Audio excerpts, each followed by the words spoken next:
here. For those that are new here, I am Dr. Lisa Marie Lee, and welcome to my space. I have been holding daily sessions on lessons learned from Black History Month so that we can move forward and empower not only ourselves, but others so that we can be leaders within our workspace, our professional career, and within our lives. And a lot of these topics focus on really us looking at how the lessons that we haven't learned, how we can learn them today and use them for the present and future to make a better world for all that is inclusive. So, for today's lesson, it focuses on creating what is needed. Yes, to create what is needed.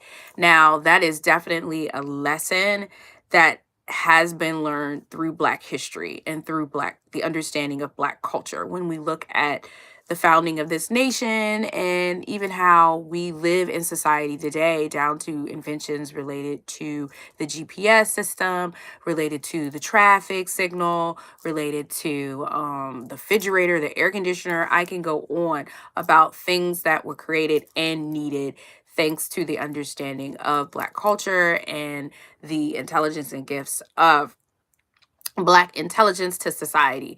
And so, with that, how do we continue to move forward and create what is needed now in society, within the workplace, and even within our lives? First and foremost, what is needed and the lesson that has not been learned is the need to not mimic the ways and leadership styles of the past. And that sadly has followed us into the future to where we're still living under the same type of suppressive mindset from the past, which has resulted in slavery and really the founding of how this nation was built. The idea of some form of suppression, right? Whether from indigenous, enslaved, all of that. The idea of the need to suppress someone else so that you and your kind can move forward.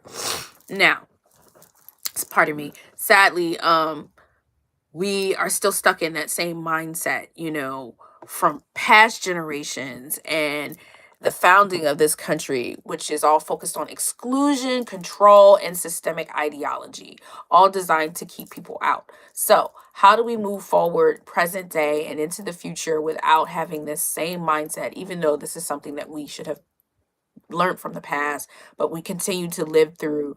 And the whole idea is to first stop copying what we view as great leadership.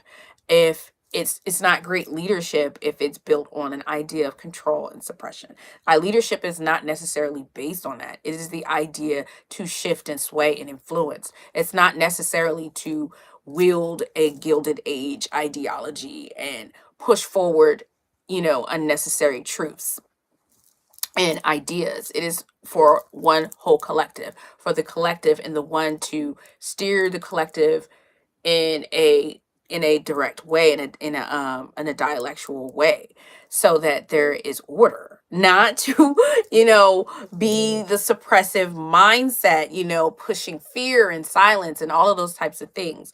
It is about community, and we have a problem with glamorizing the past, and we need to move forward from that, recognizing that the past was not glamorous. No matter what you believe, it was not glamorous. This is why we live in the day and age now of, the idea of where we are now is great. We're not dying from unnecessary illnesses. That's one thing, which lets you know that the past was not glamorous. The past was not glamorous if we were dealing with slavery and there were slaves, and then there were people that even that weren't slaves were still in oppressive states, So regardless of what you believe from the past, it wasn't glamorous for anyone. So we're trying to move forward into a future that is not built on that same ignorance of destruction, and take from there the ideas of the true innovators that help to pull us out of that and move forward in understanding how we can create a better world, based on those innovative and strong and dynamic people that have helped to move us forward. And even though we still have a long way to go, how we can build on where we are, even though it seems that we've been stuck since the 60s, 70s, of really moving forward, right? Once people kind of got some form of inclusivity and got jobs, and we're still not where we need to be, even if we really think about um the ideas of our rights as Americans, which is also built on within Black History Month, is our Bill of Rights, the second Bill of Rights. And we every day forget how our rights are violated because we are not living in an inclusive mindset. And that basically is based on a fair living wage. We have a right to a fair living wage. We have a right to housing. We have a right to, our businesses being prosperous and corporations not dominating controlling us. And I think that that's one thing that we have not learned individually, is how we're not really understanding our rights and how we're not pushing forward to ensure that our rights are not continuously violated. And I think that that's a lesson that we should be learning this Black History Month as we look at Black history, right? It's the 100-year anniversary of Black History Month. And what have we learned? We haven't learned much if we're still not even ensuring that our rights of all of us as Americans are being fulfilled. So that's definitely a learning lesson that we need to take from that and recognize from that as we reflect on Black history. Those are the lessons that we need to learn from.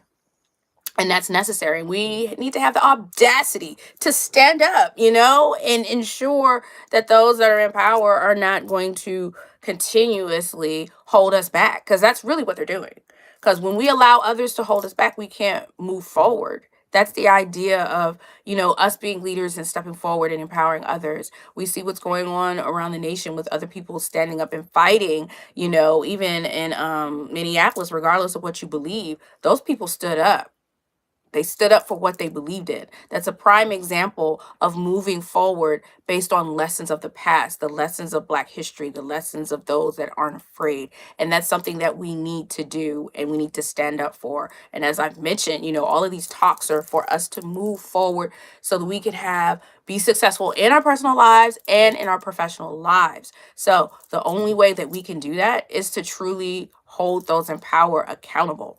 That is one thing. And that's first starts with us being authentic and recognizing where we are being mistreated, right? And that's the key to creating what is needed. What is needed right now? True leadership. And why is it needed? Because the leadership that we currently have is built on an archaic ideology, not only within the workspace and in corporate world and all of that, but in society as a whole, within politics. The idea of those that are representing us don't really represent us, right? And so how are they going to know what we need when they're not even in an understanding of what our representation really means? And that's not just aligning based on listening to hip hop, and bringing rappers out, it's having a voice in the streets and allowing those in the streets to speak up and stand up and voice what is needed. And that's not just within upper level of politics, but in your local neighborhoods, your local districts and all of those things, your school boards, what's going on in your schools, all of those types of things. We need to stop right here and now the copying and mimicking of old school leadership. We need to stop it. And that's important because our leaders are who build the culture. They're the ones that are implementing what we say is cool or not cool, or how we go about things, because they're in the role of power, and they're creating the models that are going to be designing our systems. So if you're still copying those behaviors, then you're continuing an oppressive mindset, a fear-based ideology, and fear creates chaos. And when there's chaos, there's no change. So how else can we create change? Is to create what is needed. And what is needed is new leaders that have an understanding of everyone's viewpoint, leaders that are not fearful. That's one thing. A lot of these leaders that we have today are fearful. So nothing is being created because there's no movement, because they're strapped in fear, because fear is crippling. Fear allows you to align because of what you can get out of it or how it benefits you, not because it's what's needed. So these are the things that we need to focus on, and learn from, and look at how we can build and create based on what is actually needed, right? And there's lots of things that we need, right? When we say what we need specifically, we're looking at, we know we need more access to housing. Like I said, these are a part of our Bill of Rights. So what we do need is for small businesses to be supported, right? These are part of our Bill of Rights. Farmers, black farmers to be supported. So we need leadership that's willing to speak up for that. A lot of the leaders, they say that they're going to help them. Mind you, they're owed money. So it's a lot of different things when we look truly at what's going on in society and having an understanding of what is really going on. Then you'll recognize where the representation is needed and how the representation needs to go about to create a better world and a more innovative way for us to move forward. When we look at the workplace, we're looking at a lot of leaders that are put in instilled because they're mimicking behaviors of previous managers and supervisors and all of those. And those people, all right, I'm back. I'm sorry about that.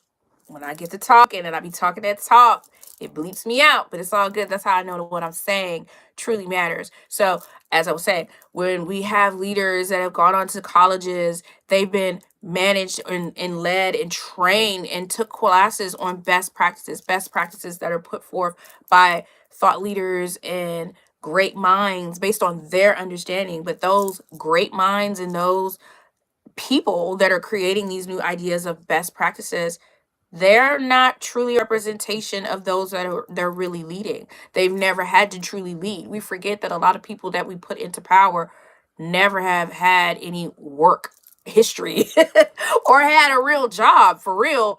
They're just in a position because of, the opportunities that they've been given, because they've been aligned and put into the right spaces. It doesn't necessarily mean that they are intelligent or that they are competent enough to do what needs to be said. Hey, Monique, how are you doing? I'm still getting glitched out. I just came back. I've been on for about 14 minutes, but it glitched me out. You know how it does. Hopefully it saves the whole live. But we'll see what happens when I save it. But yes, it's all about just doing what is right and not focusing on understanding that just because someone is in power that they are intelligent. Because it doesn't mean that they're in power, and we have to remember that a lot of people that hold these positions, they are oh, okay, good morning. It is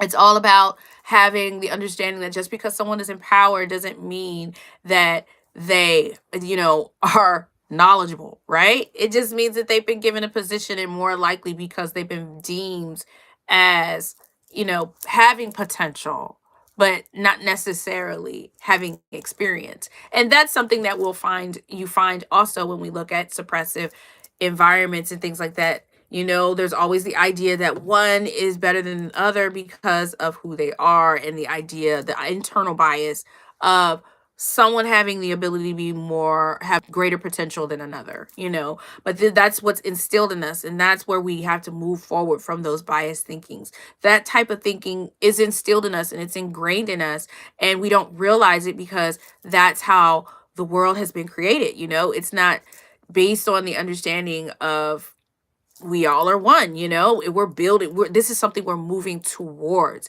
and it first starts with creating great leadership and ensuring that great leadership is, based on the true understanding that I hope it saves this live because I feel like I'm repeating.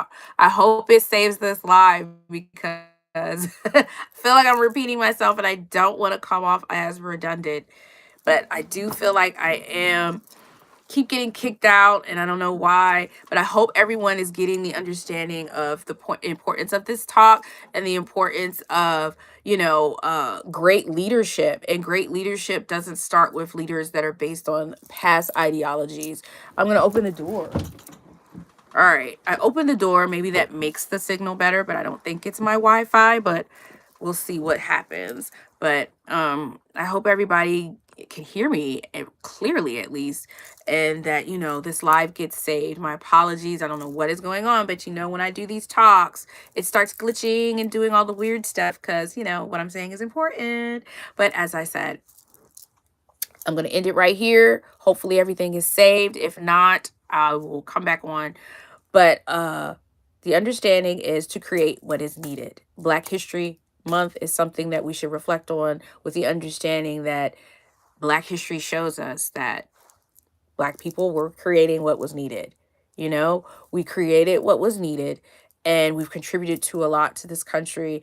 And that should be something that we reflect on, and how what was created, even during times of great suffering and oppression and hate, which continues to this day, we have still found ways to make this world a better place, which has contributed to our current lives, thanks to GPS, traffic signals, air conditioning. We live off that. We love air conditioning, down to it's so many great things. I'm just proud of my culture and the history, and I really want us to learn the lesson, and the understanding of creating what is needed is based on the understanding of not continuing the ways of the past, not leading through the same mindset of the past, which has still trickled through to our current present. And that is definitely one thing that we need to understand, that we cannot be leading based on the past, because the past is based on exclusion and control and systemic ideology. And that's what best practices are based on. You know, they're not really based on the human approach. The human approach is the key to success in all aspects of society and in business.